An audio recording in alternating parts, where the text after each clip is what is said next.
যে আমরা আবার গণতান্ত্রিক একটা ব্যবস্থায় ফিরে যেতে চাই। আমাদের মানুষ নির্বাচন চায়। তারা এই 15-16 বছর যে ভোট দিতে পারেনি, আবার তারা ভোট দিয়ে তাদের নিজস্ব প্রতিনিধি নির্বাচিত করতে চায়, নিজস্ব সরকার তৈরি করতে চায় এবং সেই পার্লামেন্ট এবং সেই সরকারের মাধ্যমে বাংলাদেশের অর্থনীতিকে আবার সচল করে একটা সমৃদ্ধশালী গণতান্ত্রিক বাংলাদেশ নির্মাণ করতে চায়।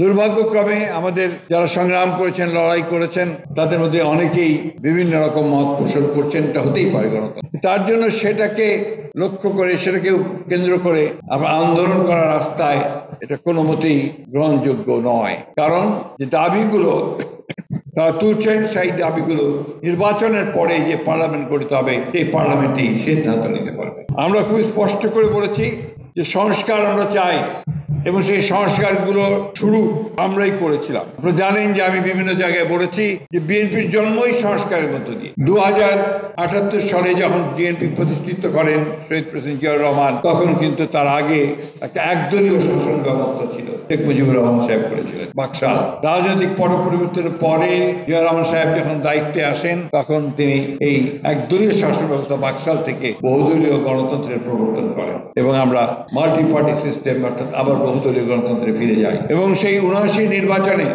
আপনাদের অনেকেরই মনে থাকার কথা, আওয়ামী লীগ সহ সকল বিরোধী দল সেদিন নির্বাচনে অংশগ্রহণ করেছিল। পার্লামেন্টে অনেকেরই সেদিন আসার সুযোগ হয়েছিল। এই পার্লামেন্টটিকে বলা হয় বাংলাদেশের সর্বশ্রেষ্ঠ পার্লামেন্ট। প্রিয় সহকর্মী ভাইয়েরা, আমাদেরকে এই কঠিন যে পরীক্ষা, গণতন্ত্রের উত্তরণের যে পরীক্ষা, সেই পরীক্ষায় আমাদেরকে উত্তীর্ণ হতে হবে। আমাদের সমস্ত বাংলাদেশের মানুষকে ঐক্যবদ্ধ করে গণতন্ত্রের পথে এগিয়ে যেতে হবে। গণতন্ত্রই হচ্ছে একমাত্র ব্যবস্থা যে ব্যবস্থা সব ধরনের মানুষের বিকাশের সুযোগ করে দেয়। সকলের মত প্রকাশের স্বাধীনতা থাকে, পার্লামেন্টে নিজের কথা বলার সুযোগ থাকে, পত্র পত্রিকায় নিজেরা কথা বলতে পারেন, সংবাদপত্রের স্বাধীনতা নিশ্চিত হয় এবং একই সঙ্গে বিচার বিভাগের স্বাধীনতাও নিশ্চিত করা যায়। একই সঙ্গে আমরা আমাদের যে অর্থনৈতিক ব্যবস্থা, সেই ব্যবস্থাকে গণতান্ত্রিকীকরণের মধ্য দিয়ে আমরা আরো অনেক উন্নত করতে পারি। এখন যা আছে তার জন্য আমি আমার সংবাদ কর্মী ভাইদের কাছে একটাই অনুরোধ জানাবো যে আপনারা একটা রাষ্ট্রের, আপনাদেরকে বলা হয় যে আপনারা হচ্ছেন একটা অন্যতম স্তম্ভ, গণতান্ত্রিক রাষ্ট্রের একটা বড় খুঁটি হচ্ছেন আপনারা।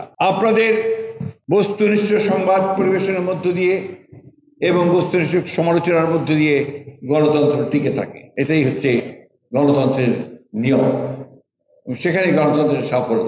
আমরা প্রত্যাশা করি আমাদের সংবাদ মাধ্যমের কাছে যে শুধুমাত্র চটকদার বা বেশি বিক্রি হবে এই ধরনের সংবাদ ছাপিয়ে আমরা যেন মূল জায়গা থেকে সরে না যাই।